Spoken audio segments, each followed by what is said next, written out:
Susan Ahn Cuddy was one of the first pioneers for Asian American women in the U.S. Navy. Born January 16, 1912, she was the oldest of 5 in a Korean American family. Her parents, Ahn Chang-ho and Lee Hae-ryun, were the first Korean American couple to immigrate to the U.S. Ahn Chang-ho was a very prominent Korean freedom fighter.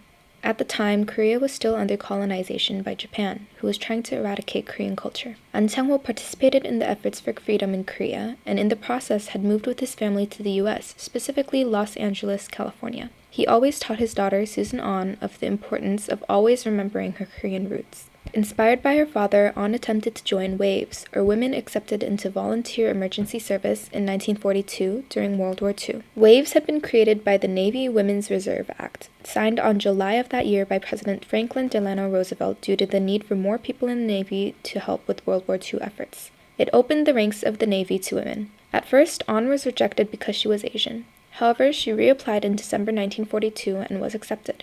Ahn went through much training, including link training in Atlanta, Georgia, where she learned how to work with flight simulators. She was eventually assigned to Air Station Miami. There, she worked as a link operator training pilots.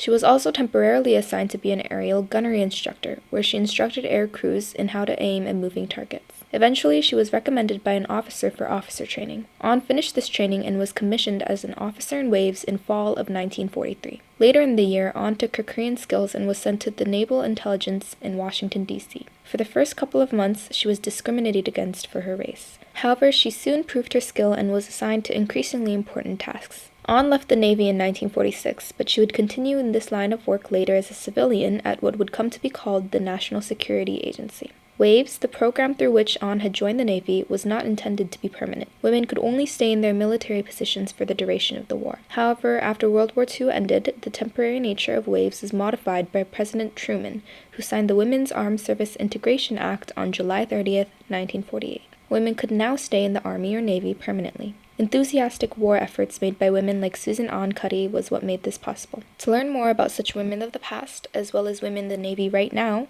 you can visit the official website of the U.S. Navy at www.navy.com.